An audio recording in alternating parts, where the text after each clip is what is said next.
Hi guys, Luke here from Conan Fitness. Welcome to the exercise of the month. This month we're reviewing the leg raise. We've had some requests to look at more of the abdominal exercises. So we're going to look at the leg raise. We're also going to look at some progressions towards doing a leg raise. These types of exercises, if someone who's not too particularly strong in the abdominal or core regions jumps straight to the advanced exercises, they can often do a little bit of harm. So we're going to show you some smaller progressions so that a beginner can do it and lead up to quite advanced exercises, and show you some variations to really crank up your abdominal workouts. In teaching the tips and faults of the leg raise or many of the abdominal exercises, it's actually good to go into a little bit of anatomy. Never goes astray.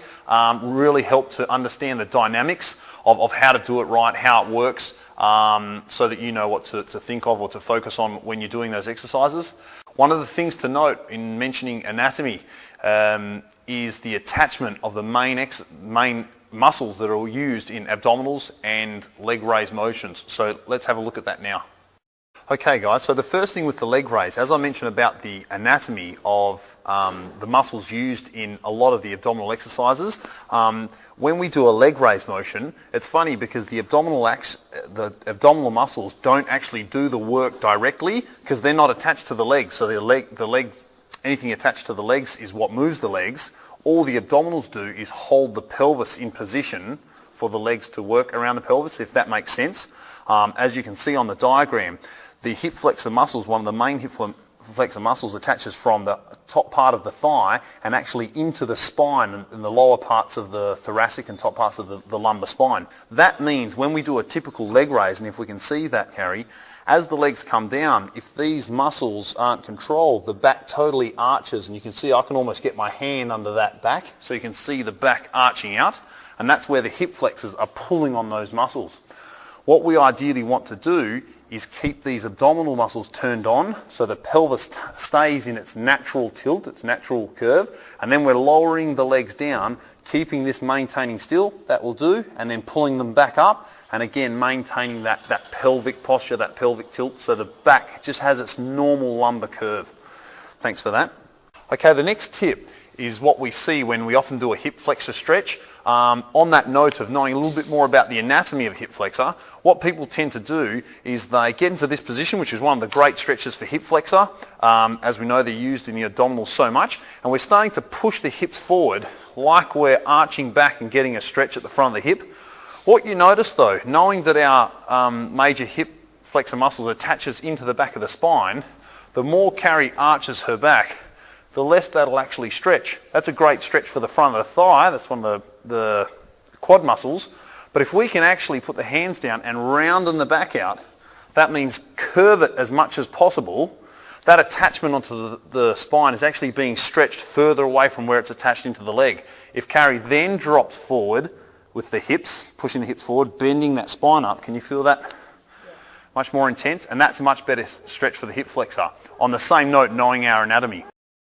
Okay, so we mentioned the progression exercises that are often needed to lead up to the leg raise, because when you think about it, the leg raise is a fairly advanced exercise considering the amount of pelvic control or control around the lower spine that's needed to execute the exercise correctly. So the first activity is this. I'll get Carrie to keep her right leg down and lift the left leg up at 90 degrees. This is just a control exercise. All we're going to do is try and maintain the natural curve in the spine that's already there. So noticing how flat or how arched the spine is. It should just be that little bit off the ground, the natural amount. And all she's going to do is lower that leg to the ground, trying to keep that totally still, and then picking it back up. If she notices it arch on the way down, so as it's coming now, let it arch up. If you notice that arch or move, then she obviously doesn't have the control. And on the way up, it's going to want to flatten. So you want to disassociate the leg from the pelvis. If you can lower the leg, keeping it totally maintained, perfect, and then pulling it all the way back up. If you can do that, you go to the next level, which is straight leg. So let's go all the way out, nice and slow and controlled, with a straight leg to the ground, keeping that controlled, and then back up. And if you can do that, you're ready for the last progression, which is both legs off the ground, keeping that still. So lowering them just straight to the ground will be fine. Keeping the low back the same amount of normal arch, and on the way back up. And if you can maintain that, you're ready for a leg raise. If you can't, I would say to keep practicing that control. Thanks for that, Carrie. The next progression up is on the bench, which is slightly easier than doing it on the floor. Again, you want to be able to master this before you progress to the floor. What Carrie will do is lean back slightly so that we're not totally parallel to gravity. We're on about 45 degrees, so it's a little bit easier to maintain the pressure in the spine and pelvis. What Carrie will do is do the normal leg raise motion, focusing on keeping her back relatively straight. There'll be a little bit of movement there and a little bit of tilting of the hips. What we don't want to see is a big arch in the back, as she's doing now, coming up, and you see the back arch, and obviously that's the hip flexors pulling it way out of line. So that's the next progression, just going to your normal repetitions, which is simply a leg raise on the bench. Most of the tension should be in the abdominals, holding the pelvis straight. Okay, so putting it all together, what we can see is we're laying on our back supine, so facing up, and aiming to keep the low back pretty much flat on the floor as we're doing our leg raise. What you can see here is a hanging leg raise, so it's harder variation, hanging from a pole, aiming to keep a nice long neck, so the shoulder blades down, and still aiming for the abdominals to do the work around the pelvis and not swinging. This is an oblique hanging leg raise, so exact same leg raise motion except with a twist or rotational effect throughout the lower part of the body, aiming to keep the upper body totally straight. Give that a shot, folks, if you're up for it. Putting it all together, good luck. Happy abs workout.